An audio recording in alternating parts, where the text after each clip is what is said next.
So today it really is my pleasure to introduce our guest speaker, Dr. Evan Smith of the Gemological Institute of North America, who will talk about type 2B diamonds and their genesis. Evan's career started after completing his PhD with Maya Kopylova at UBC. After his PhD, he worked briefly at the CATI on contract as part of the bulk sampling program. In 2015, Evan went to the Gemological Institute of America for postdoctoral research, where he was later hired as a research assistant. During his short time at the GIA, he has already made two really big discoveries, which have recently been published in both Science and Nature. Also, a fun fact, Evan was the first presenter, I believe, or the first host of VKC, so in a way we've really made a full circle here in the last 6 years. So without further delay, please join me in welcoming Evan.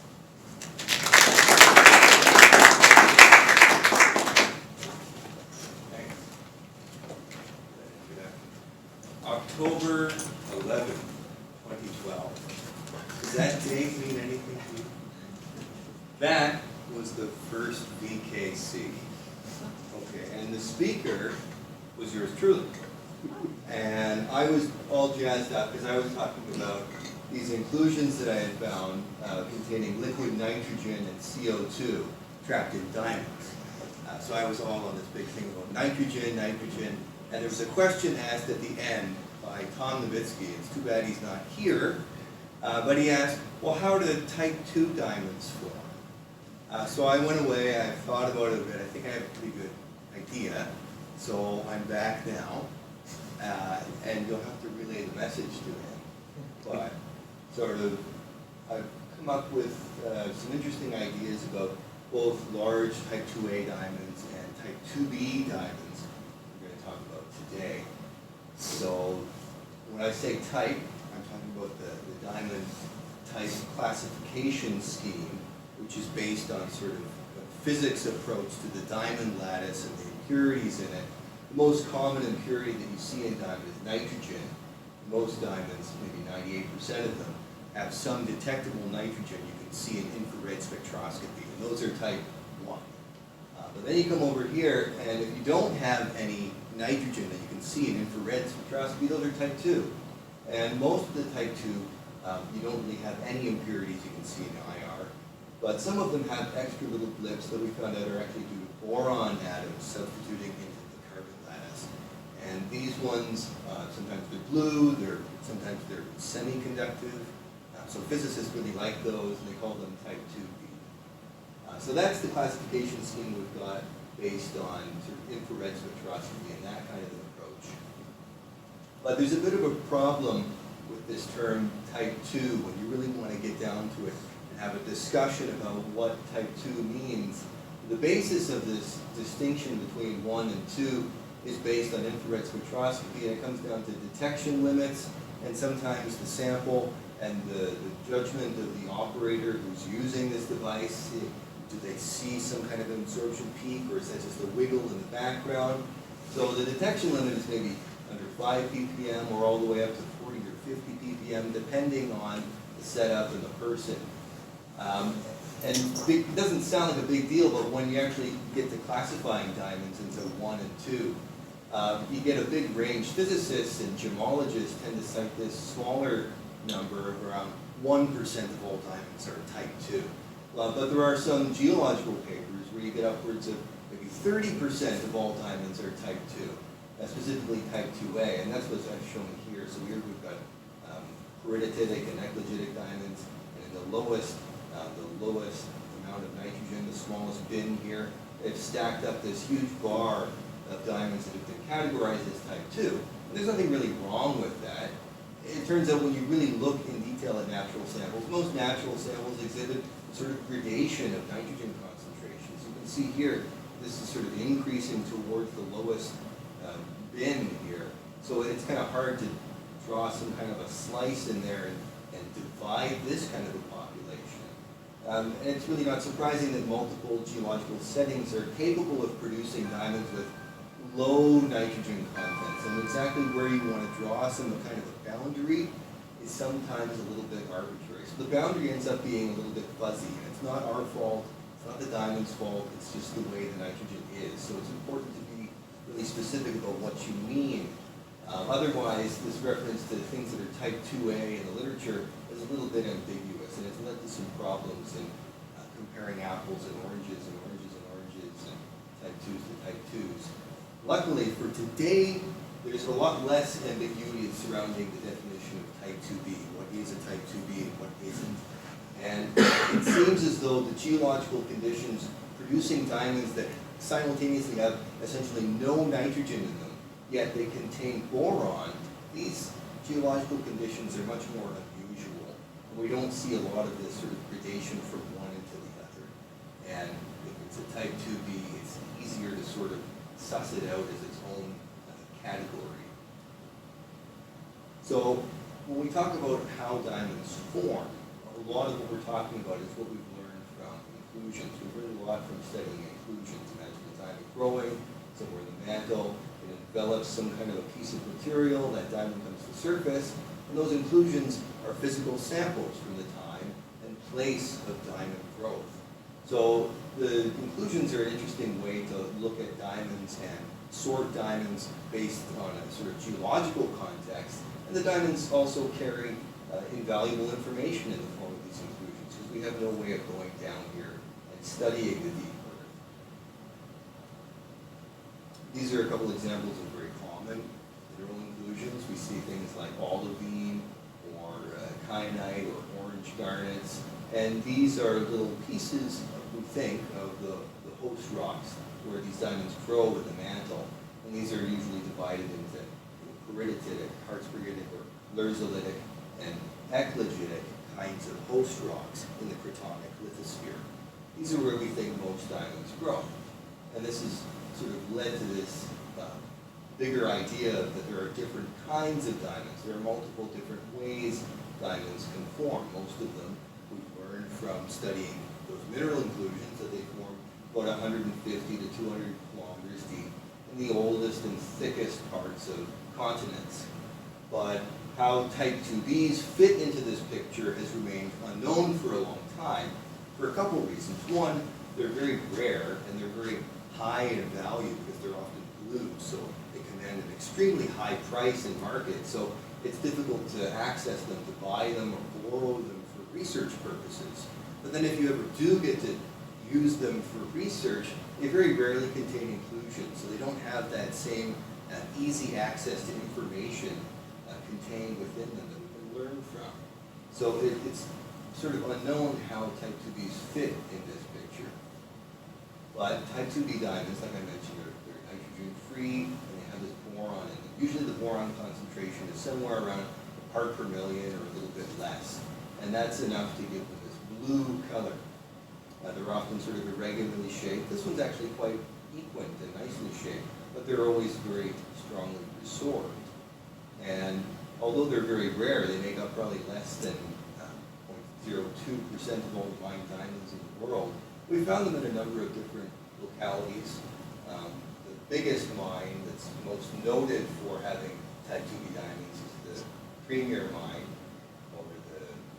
in South Africa. There are also historical blue diamonds from India, like the Hope diamonds from India. Those aren't operating anymore. But those are probably the two best known sources of type 2B diamonds. And they're still producing type 2B diamonds today, at least here in Africa. Now, when it comes to geology, boron is a really strange kind of thing to tie to diamonds. Boron is a quintessential crustal element. It's something you find all over the place, the surface of the earth. It's something that's concentrated very strongly into crust-forming melts, and then reconcentrated into any kind of aqueous fluid. So boron is concentrated very strongly in evaporate deposits, and we mine evaporate deposits for borax, which is a borate mineral. So all of these activities are bringing boron to the surface of the earth, and there's very little boron inside the earth in the mantle. The concentration of boron is very low down in the mantle. So it's unusual to find boron as this defining impurity in diamonds, a mineral we know comes from the mantle. The question has always been, where does the boron come from? So not just how do these diamonds form, but what is the meaning of this boron that they're part of my role at the Gemological Institute of America, I've been looking for type 2B diamonds, these blue diamonds. And it's a great place to be for diamonds like this, because I can sort of harness the diamond grading infrastructure at GIA. So every year they have a few million diamonds coming through the laboratory for grading purposes. And this is a great way to see diamonds that are very rare or unusual that otherwise you would never get to lay your hands on. And I'm there in sort of the background, borrowing them here and there for a few hours and doing my thing, examining them and giving them back. So I'm sort of lucky that I have access to this high volume stream of diamonds that lets me pick out rare diamonds like type 2B diamonds, and specifically the very, very rare ones that actually have inclusions.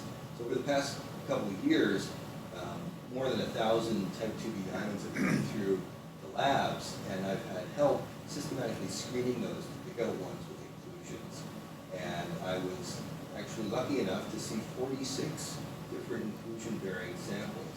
So before anyone looked at these, no inclusion had ever been identified in a type 2B diamond. So this is a big step forward. I was limited mostly to using Raman spectroscopy, because I'm not allowed to break any of these diamonds. They have to go back to whoever owns them. But there were a couple, either with an exposed inclusion in them or that I was able to purchase because they were very small, and we could polish down to some of the inclusions to do more advanced things like SEM and EDS and microprobe, and do some X-ray diffraction as well to put some tighter constraints on what we learned from Raman spectroscopy. So this is sort of a description of all the things that we found in these diamonds. The main thing that we found in most of the diamonds, again and again, is this inclusion called brayite. Brayite is a new mineral name. It used to be called wallstromite, calcium silicate wallstromite. So it has the same chemical formula as elastinite, but this is a higher temperature polymorph. So this is found in 31 out of the 46 samples that I looked at. So this was the most common mineral that we encountered. And sometimes this calcium silicate phase occurs along with other calcium silicates like varnite, elastinite, the more familiar calcium silicate, and another thing called pseudo-elastinite. And the interpretation is that these are all conversion or breakdown products from a higher pressure mineral, calcium silicate perovskite. So this is something that forms very, very deep in the earth, much higher pressure polymorph of calcium silicate. This is an example of one of these Raman spectra. So it's got peaks in it as a function of Raman shift. So this is sort of the amount of energy that the lattice of this mineral is stolen from the laser, in a sense. So this is almost like a vibrational kind of spectroscopy, similar to what you would get from infrared, but instead you're stimulating the sample with a laser. So you get this vibrational spectrum back. You can match it up with things from a reference catalog to try to identify what these mineral inclusions are. And because you're using a laser, you're shining it through these polished facets in the diamond, you're not actually destroying it in any way. And diamonds like these are actually well suited to Raman spectroscopy because the absence of nitrogen means there's not a lot of fluorescence that will drown out the signal. And also, experts have done a really good job of making perfectly flat, smooth faces on these, so I just have to shine the laser right in. So before we go further, we should take a look at this diagram, which is sort of a map of the different minerals that you get in two major rock types. So we've got peridotite or pyrrolite, which is thought to make up most of the mantle. And then we've also got sort of like a basalt kind of composition, or eclogite. And they have different minerals that are represented in these different colored fields. And down the vertical axis, this is depth into the earth. So you can see as you go deeper and deeper into the earth, the minerals that make up these two major rock types changes as a function of the increasing temperature and pressure. For instance, eclogite, you know it, it's the Christmas rock. But as you go deeper into the earth, it stops celebrating Christmas and turns into this other rock that's mostly made up of matrate garnet and stishovite. And then down in the lower mantle, it changes again completely into a completely different assemblage of minerals. So what we were just looking at was that calcium silicate phase indicated here in yellow. It's something that's present in both eclogitic kinds of rocks and periditic kinds of rocks at the bottom of the mantle transition zone, maybe around 500 kilometers, and throughout the lower mantle below 660 kilometers. So already we've got some kind of an indication that these might be diamonds formed deeper in the earth than the lithosphere. So let's continue our journey, and we might see some of these other phases from the super deep assemblage. These are a couple examples of images just of that calcium silicate perovskite phase again. So these are all the same mineral, that same grayite phase. But what you can see here, what I want you to look at is this texture that's developed around here. It suddenly makes a lot more sense. So you can see this sort of lobes of lots of little tiny droplets of calcium silicate surrounding a larger, more volumetrically significant nucleus. And what I interpret these to be are almost like exploded inclusions. This inclusion has expanded and ruptured the surrounding diamond and sort of injected itself into this crack, and this lobate crack has since healed up. And this makes a lot of sense if you interpret this as former calcium silicate perovskite, because the change from the perovskite structure to the grayite structure actually involves an increase in volume of 30%. So if it looks like this inclusion has actually increased in volume and now there's more inclusion material, that's because there probably is. There's upwards of 30% more calcium silicate volume making up this inclusion now. So it's, I like to call it exploded. We can take a closer look at this inclusion here, and I want to show a video of what it looks like under the microscope so you can get a sense of what it would be like for you to investigate one of these diamonds up close and personal, give you a sense of the scale. So this diamond was 0.21 carats, so it's pretty small, just a couple millimeters across.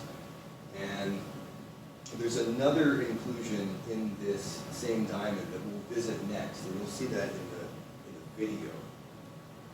So here's that inclusion that we were just looking at, and this is captured under the microscope, so you can see sort of changing focus, zooming. These are little tiny like tweezers under the microscope. So you can see it's a pretty tiny diamond. Simultaneously zooming and focusing. Okay, I'll pause it for a second. There.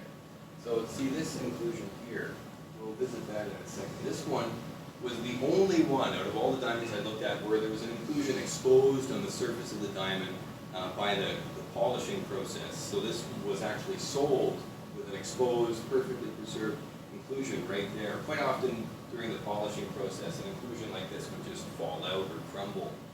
So this was really fortunate that we saw this inclusion there. It's sort of two colors. It's brown and colorless here. It's got two sections to it. And then we'll pan back over to our starting point there. Yeah, see, wasn't that fun? Okay. So there's that inclusion that we just saw. So it's got, this is the inclusion. It's got two portions to it, a brown phase and a colorless phase. This was kind of interesting to figure out because when you look at what these minerals are, the brown one is something called jephthonite, which used to be called TAP, the tetragonal almandine pyrope phase. Usually it's a bright green color. Here it's brown because of iron or something. There's a colorless phase that is actually a sodium aluminum pyroxene. Initially I thought this was something else, but it turns out after talking to some people, this is most likely a majoritic garnet, sodic majoritic garnet that is broken down as the diamond has been exhumed. The pressure has been relieved on the diamond, and now this majoritic garnet is broken down and exsolved into two different minerals. And now you don't actually have majoritic garnet at all anywhere in here. You have two completely different minerals. But we were able to state with some confidence that this is sodic majoritic garnet because it's exposed at the surface. So we can get the chemical composition with EDS as well as the information from Raman spectroscopy and try to make a better interpretation. So this is the one example we have that really looks like it was majoritic garnet.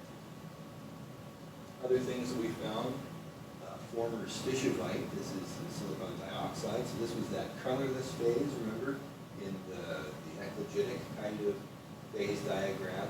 As we get into the transition zone and lower mantle, that's where you find stishovite. But now it's changed into this lower pressure phase, coesite. This is something we found in 7 different samples, and in some cases has a little bit of kyanite in it from excess aluminum. So when this was originally stishovite, stishovite has a higher solubility for aluminum, so it could have had more aluminum in it. And as it changes from stishovite to this lower pressure phase coesite, that aluminum has no home, and it exalts as an aluminum silicate kyanite. So you can see little tiny blips of kyanite in there. And people have documented this before. So the fact that it's been found before in other super deep diamonds adds some confidence in interpreting these as actual kyanite within this inclusion here. Another mineral we encountered is something called former calcium ferrite type phase. So it's not actually calcium ferrite, it just has a calcium ferrite structure. That's why it's CF type. The major thing that you have as a breakdown product of this high pressure mineral is nepheline. So this inclusion here is full of nepheline as well as spinel, and it also has a little tiny bit of olivine in it. So the interpretation is that as a high pressure single mineral, this would have been this calcium ferrite type phase, which is an aluminous phase that's similar to this other phase called NaL, or new aluminous phase. And the bottom right-hand portion of that eclogite phase diagram we were looking at before. Unfortunately, there's been another inclusion that was very, very similar to this, documented before by Mike Walter in a diamond from Juina. So that sort of helps add some confidence in identifying what the original mineral was. So this is a common theme you'll see. A lot of these inclusions, as the diamond comes to surface, they unmix and exsolve. So it's always sort of a bit of a murder mystery kind of case where you're trying to put the pieces together and figure out what the original mineral was that was trapped in the diamond. Most importantly, perhaps, is this phase, bridgemanite. So we have inclusions that we have interpreted as being former bridgemanite, which is the major magnesium silicate phase in the lower mantle. So in the upper mantle and transition zone, we have olivine and ringwoodite and wadsleite, but in the lower mantle, those don't exist, and we have this magnesium silicate instead. And the thing that it breaks down to as the diamond exhumes is mostly orthopyroxene. So this is the key thing we find, is orthopyroxene. We found this in 16 samples, and 4 of them we've got orthopyroxene with a little bit of olivine trapped with it. This is one of those examples where it's fairly pure with mostly orthopyroxene. Again, we see that sort of halo around it of tiny little droplets that makes it look like this inclusion has ruptured during the exhumation, and that inclusion has expanded in volume, perhaps, with that phase change. And sometimes bridgemanite can have aluminum in it, and when the aluminum comes out of that mineral assemblage, the aluminum doesn't fit in the orthopyroxene. You end up making predominantly jeffbenite and sometimes spinel along with it. So some of these inclusions, like this one here, the colorless material you see is orthopyroxene, but then the darker things, those are spinels and sometimes jeffbenite. The jeffbenite, again, in these is often very dark brown in color. Another important phase I want to point out is ferropericlase, which is a magnesium, some iron in it, magnesium iron oxide, something we found in 7 diamonds.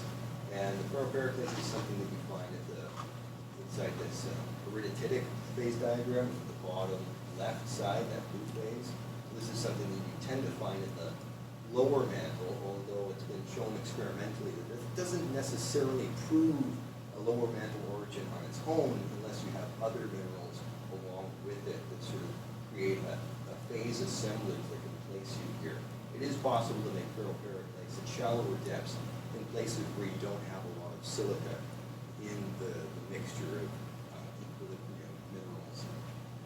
So these ferropericlase inclusions that I found are often small compared to some of the other inclusions that were a little bit smaller. Not that I have an idea of what that means, but I'll just point it out that they were a little bit smaller. And they quite often weren't iridescent the same way that ferropericlase often is in other super deep diamonds, where they have like a shine of blue and green and purple print colors.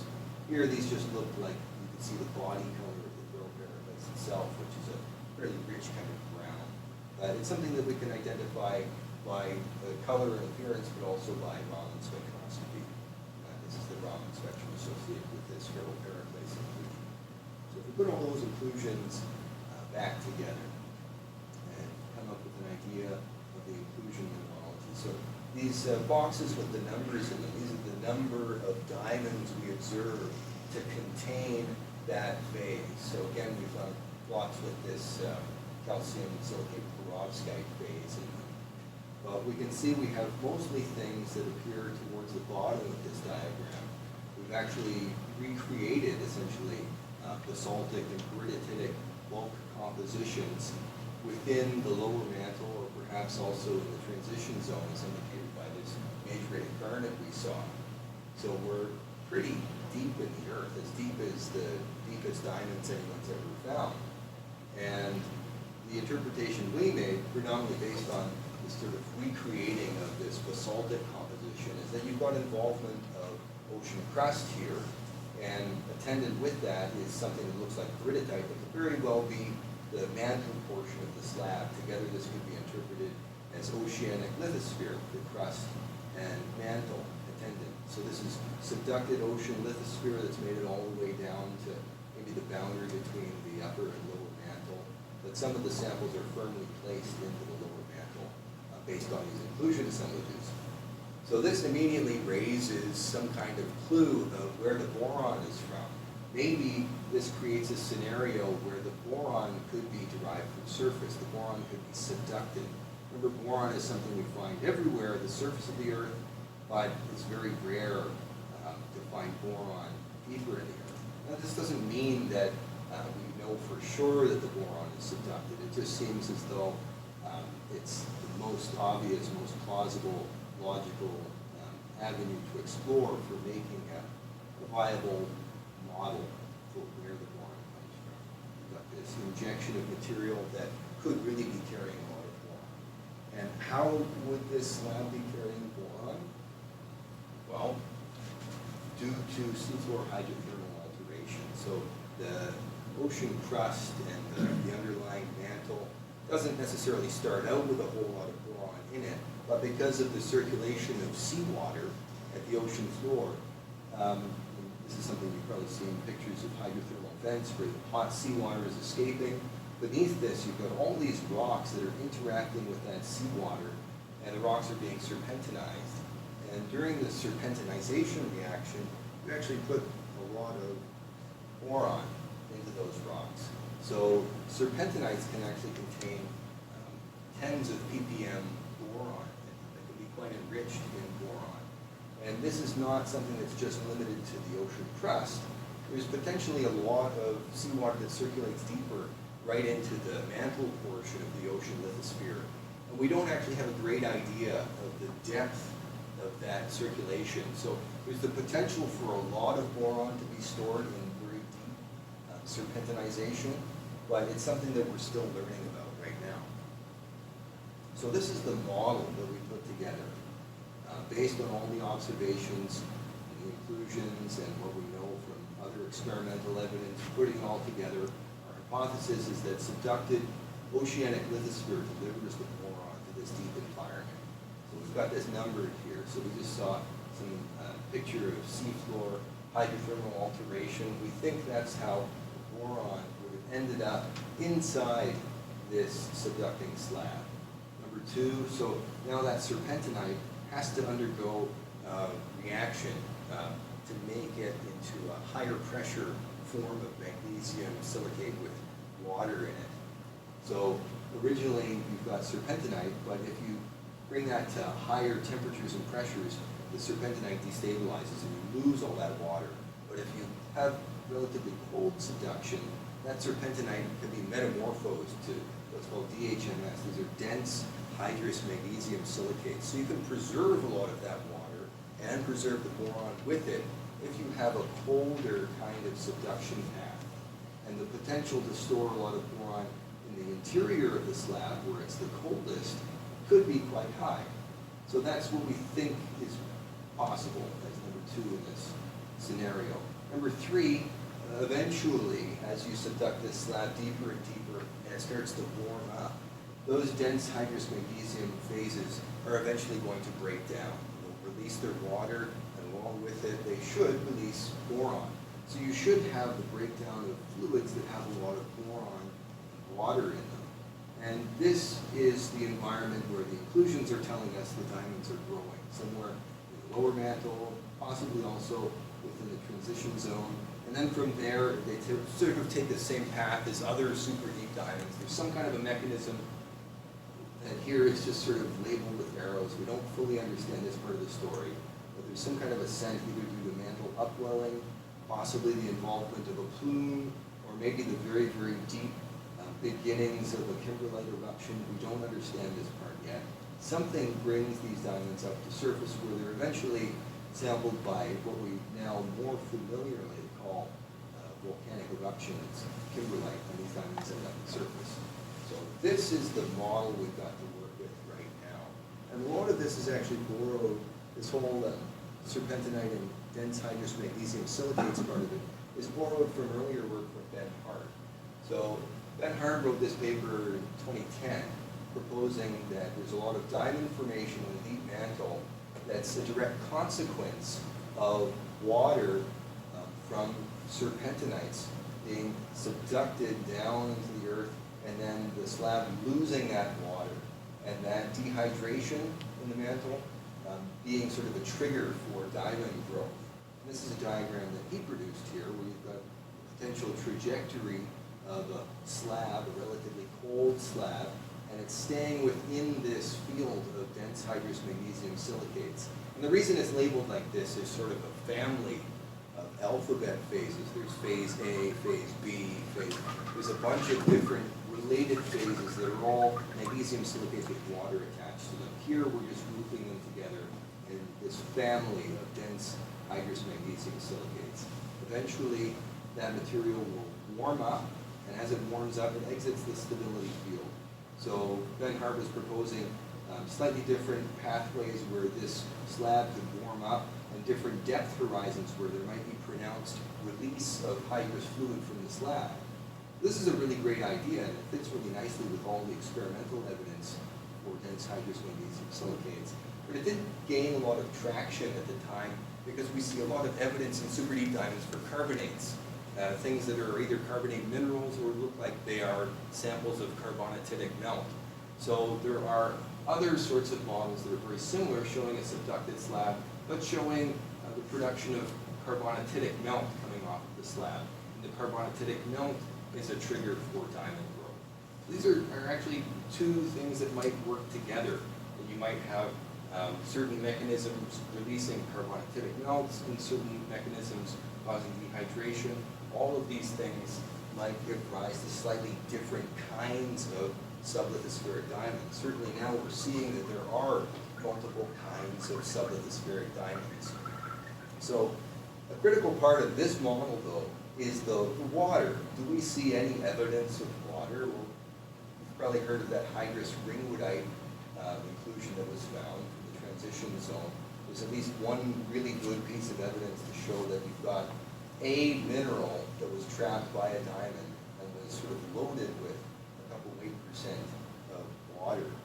But I've got some additional evidence that I think could be tied to this story of water, and that's hydrogen that accompanies some of these inclusions that I observed. So 13 of those 46 diamonds have inclusions where it's not just the solid mineral portion of the inclusion, but also with that solid portion, there's methane and hydrogen, like a gas or liquid that's just sitting in a thin film around these inclusions. You can't actually see it. It's probably very thin, maybe just a couple microns, but you can detect it with Raman spectroscopy. So when you measure this inclusion or this inclusion, you get the Raman spectrum from the mineral, but way higher up in the spectrum, you see this very sharp response from methane or other responses from hydrogen, H2. So This was something that was found in two different kinds of minerals here. My interpretation is that these originally high-pressure minerals actually contained dissolved hydrogen. Essentially, they were a little bit hydrous. They're hydrous. They're nominally anhydrous minerals, but they do have the potential to store some amount of hydrogen in their crystal structure. And at lower pressures, as this inclusion breaks down to lower pressure phases, the pressure is released, the diamond is exhumed, that hydrogen can diffuse out of this inclusion because it's no longer stable in the crystal structure. So those hydrogen atoms diffuse out of the mineral structure, but they remain trapped because they can't get out of the diamond. So this is a mechanism that could make this thin film of fluid there. And then when the hydrogen reacts with the surrounding diamond, you're going to form methane. So you end up with a layer of methane and hydrogen around these inclusions. And this suggests that the inclusions, as they were originally trapped, were a little bit wet, or they're hydrous. This suggests that during diamond formation, or slightly before diamond formation, there's involvement of some kind of hydrous media there. The diamond-forming media perhaps were hydrous. And the breakdown of those dense hydrous magnesium silicates could provide that hydrous signature, and they could also provide that boron. So that's part of the working hypothesis that we have right now. So here's a planet, Neptune. No, just kidding. This is Earth. This is Earth as you don't often see it, but just to remind you of how much ocean there is on Earth. I look at this and I see loads and loads of reaction surface area between the ocean and the ocean floor. And keep in mind that all of this ocean floor material is slowly being subducted into the Earth. This is a huge potential for recycling materials from the surface of the Earth deep into the Earth. Even if most of this water gets stripped off in arcs, there's still potential to recycle a lot of water deep down into the Earth through subducting slabs. And perhaps these blue diamonds are some kind of a signature. It's telling us that, yes, this pathway actually operates, that you do subduct water from serpentinites to dense hydrous magnesium phases, and then deeper into the Earth where they eventually devolatize. Now here's a question that I normally don't go into, but this is a friendly place, right? So why not ask this question? Could there be other kinds of type 2B? So we see really good inclusion evidence that shows some are definitely from the lower mantle, and some are definitely from the transition zone at least. But there are lots of other diamonds, and it's a good question. Are they all super deep? Should we lump them all together? Some of them have no inclusions in them, or they just have lone inclusions of calcium silicate, like this one here. This is the Cullinan Dream. This big 24-karat blue diamond has 3 inclusions of calcium silicate in it. So this is an incomplete assemblage. It's consistent with everything else. There's complete mineralogical overlap, but on its own, you can't really pin this to the lower mantle or transition zone just based on its mineral assemblage. I would argue on top of this that type 2B diamonds are really unusual, yet self-consistent. So at the beginning we talked about the type classification. We said that because they're type 2, they're very, very low nitrogen. But in addition to being very, very low in nitrogen, essentially having no nitrogen in them, they have this modest boron content. In the rough state, there are always these irregular shapes. The surface textures are always very strongly resorbed. And virtually all type 2B diamonds have very pronounced dislocation networks in them, which is what's shown here. This is a cathodoluminescence image from a scanning electron microscope showing what's called the dislocation network, or polygonized dislocation network. So these bright features here, these web-like array of stuff, those are all dislocations that are luminescing more strongly, and they're surrounding these darker regions where there are fewer dislocations. So this is a texture that you see all the time in metallurgy, where you deform some kind of material and then allow it to anneal, and the dislocations rearrange, they relax into a more stable structure. So the dislocations have actually rearranged themselves essentially to form subgrains. So this is a polygonized texture. But to do this in diamond, you need not only to deform the diamond very strongly, but you also need a lot of heat. You need a lot of heat to make this thing happen where the diamond will allow its dislocations to reorganize themselves into a more stable configuration. So this is something that we've seen in a lot of super deep diamonds now, but hasn't actually been recorded in any known lithospheric diamond. So all these things together, I think you could say that it's possible, we can't rule it out, it's possible that there is another geological setting that's capable of reproducing all of these features and making type 2B diamonds. But from everything I've seen, the simplest, most plausible case is that all these type 2B diamonds share this same super deep genesis. So, we've come a long ways. Where does the hope come from? Here's me talking about where the hope diamond might come from. A few years ago, back in 2014, this is the MDRU research meeting. And now I think we knew all along that hope comes from deep within. So we can put this together in sort of a bigger framework of diamond formation now. So most diamonds, probably 98% or something like that. The most familiar ones we think form in the base of the oldest, thickest parts of continents. These are the lithospheric, the cratonic diamonds, and they go hand in hand with lithospheric indicator minerals. But in the past few years, what I've found out working at GIA and studying some of these bigger, more expensive diamonds that are otherwise really difficult to get your hands on, I found that, well, we just looked at type 2B diamonds like the Hope. They seem to be formed in this super deep environment, trailing down into the lower mantle. And prior to type 2B diamonds, I looked at these large, irregular kinds of type 2A diamonds, like the ones that are really famous from Letseng mine. And I called those clipper diamonds to avoid some of the ambiguity surrounding this term, type 2A. So these clipper diamonds, these big ones that are really famous and sought after that make up the crown jewels, for instance, these are also super deep diamonds. So now we've seen that two really important, expensive, glitzy kinds of diamonds are completely disconnected from our more familiar space up here in the lithosphere. So I know Herman Gruder is going to ask me a question about this because he already told me. But I think this is an important part of the answer that, you know, this is why some of these diamonds don't appear to correlate in any way with lithospheric indicator minerals. There's something completely separate in the way that they form. And we need to develop new tools to sort of sniff out these diamonds that are from a completely different genetic setting. So what we've seen is that these boron-bearing, these type 2B diamonds are sublithospheric, or they're super deep diamonds. The inclusions tell us that there's some kind of involvement in subducted ocean lithosphere in the place where these diamonds have grown. And because of that involvement of ocean lithosphere, that suggests that the boron might be derived from surface, and it's subducted down into the mantle through this pathway we talked about where the serpentinite changes to dense hydrous magnesium silicates, and these hang on just long enough to get water down to the lower mantle, perhaps where the slab heats up, and you break down these phases, release hydrous fluid, and that hydrous fluid should be fairly enriched in boron compared to any other melts or fluids available in this environment. And potentially, this illustrates a mechanism for recycling deep elements, elements like boron deep into the earth.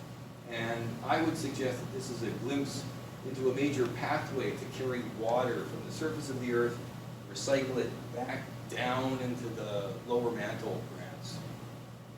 I brought reprints of this paper, so if you have made it to the end of this talk and you don't think it's a whole bunch of hot air, I would encourage you to take one of those, and I'd be happy to answer any questions.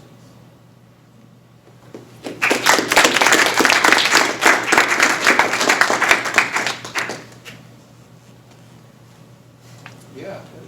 So these come up to the surface and the only common denominator is the kimberlite. So does this tell you kimberlites are coming from there?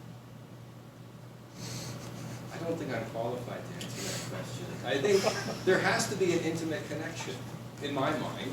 I think it would be a more plausible explanation that there's some kind of connection between this deep environment and kimberlites arriving at surface, then it would be to have two separate mechanisms, like a plume that magically samples this environment, brings it up to surface, preserves it there for a while, and then a kimberlite picks that up. But I think this is open completely to discussion.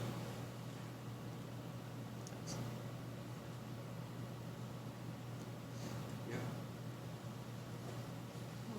The presence of nitrogen quenches blue color, etc. So, Yes. okay. So now with your new results, you see that all your blue diamonds coming only from their low mantle. So that means nitrogen is exclusively absent from that particular horizon of the low mantle. Isn't that strange that nitrogen is, it's not there?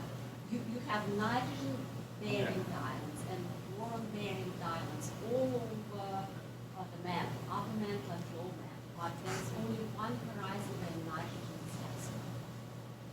Yeah, so, I mean, in general, so I've drawn in a few different kinds of sublithospheric diamonds here. Brown ones, which are supposed to be just normal ones that have been studied for years. The larger white ones, which are supposed to be these clipper diamonds, and the blue ones, which are supposed to be type 2B. Overall, all of these diamonds are much more deficient in nitrogen than lithospheric diamonds. Some of these other ones that don't belong to the type 2B or type 2A category, yeah, they do have some nitrogen in it.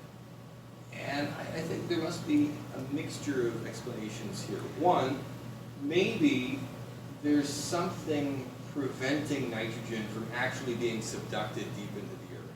There might be some difficulty injecting it down there, whereas these fluids, wherever they came from during the growth of lithospheric diamonds, they were able to have a fluid that has more nitrogen in it. Another thing that might be happening down here is that there might be other phases present that partition the nitrogen in a different sense than up here.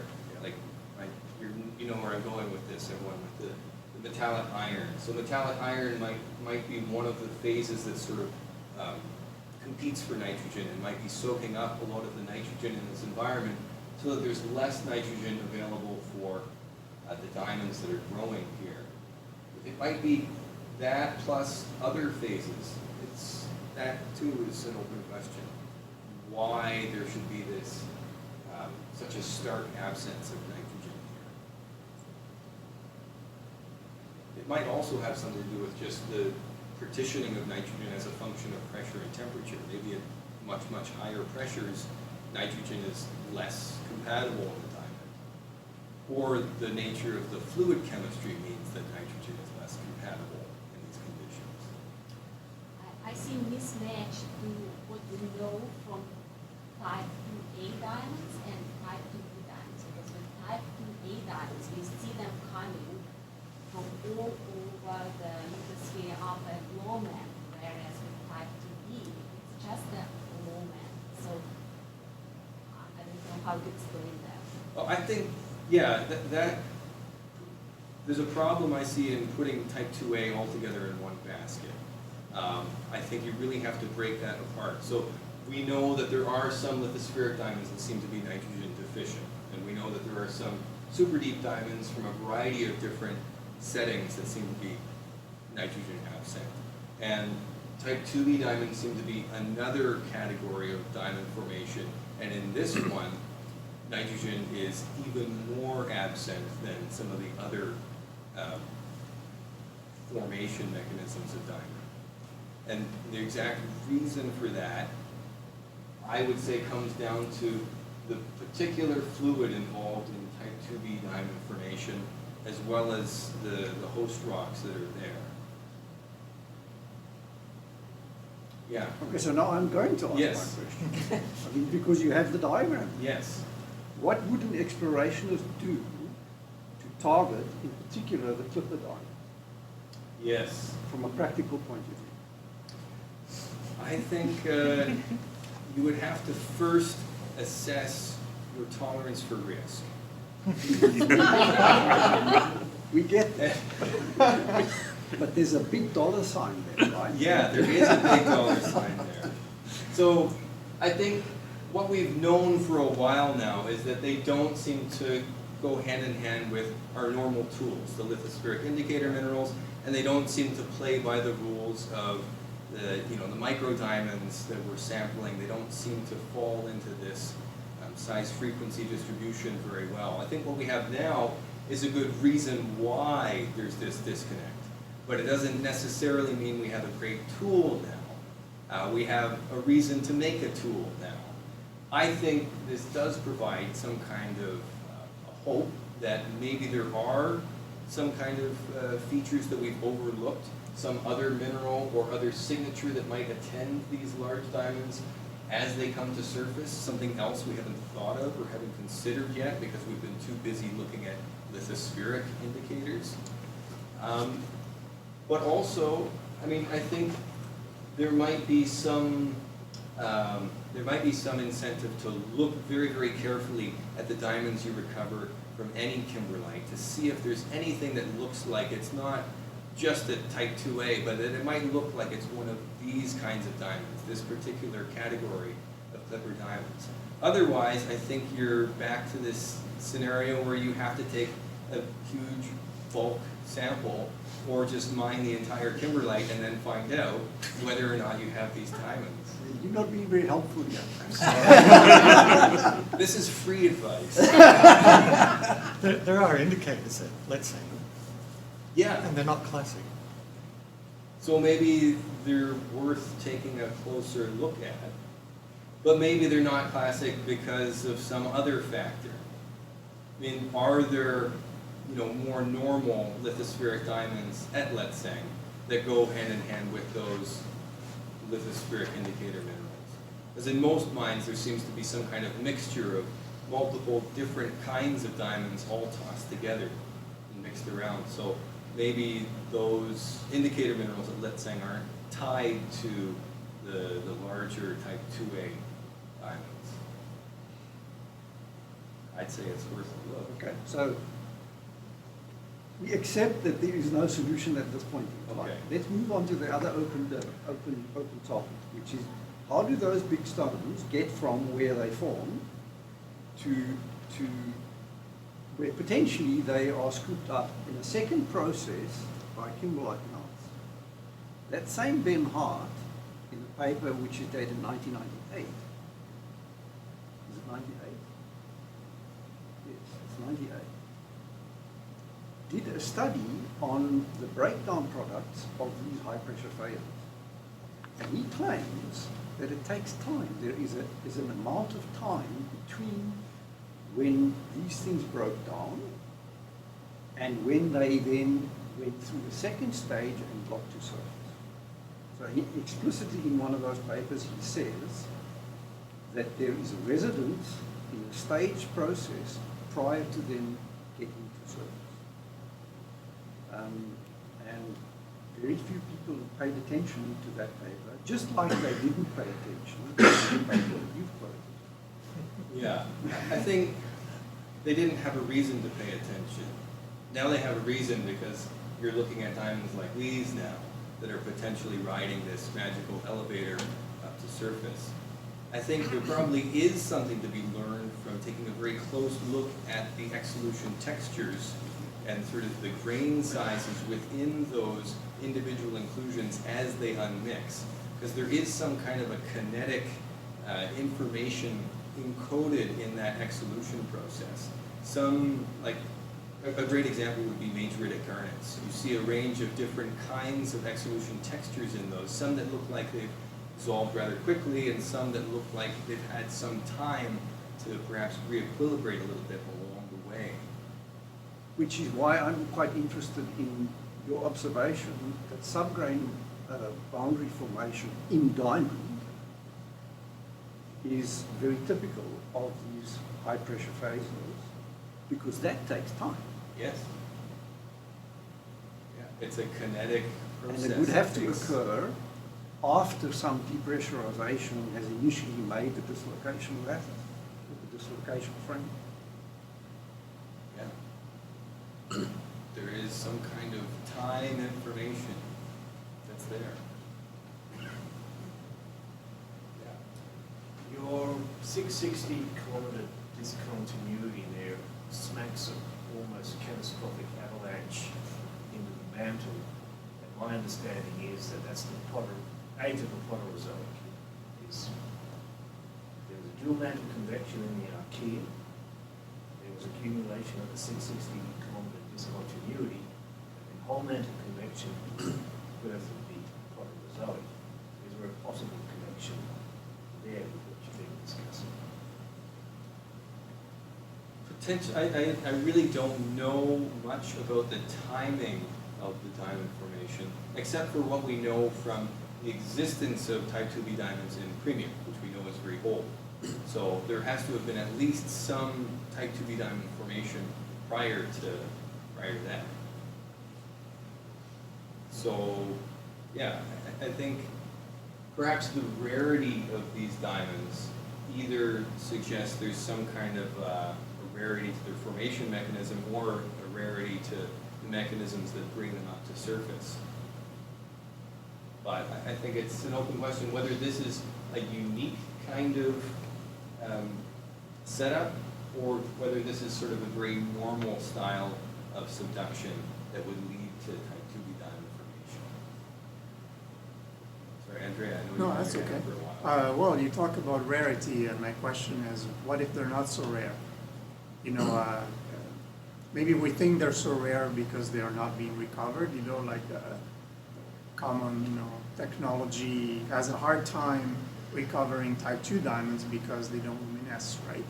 But now recently with the implementation of XRT technology, you know, it works with atomic numbers, so, you know, pretty much you can count on recovering all of the diamonds regardless of whether they have nitrogen or not, right? So do you think we may be coming across more of these stones in the future? And maybe I we don't have think overlooked so. a bunch of them in the past, you know? we I missed a bunch think of people would be very upset if you overlooked Yes, you know, vibrant blue diamonds and just put them all in the garbage bin. right. But maybe there are less intensely blue type 2B diamonds that are Yeah. more heavily included that are sort of being shunted into some kind of an industrial stream and just not studied. And that's possible. But as far as I know, I don't know of anyone who's come across sort of a hint of that yet. No, Hope diamond found in the tailings yet. Eh? Yeah.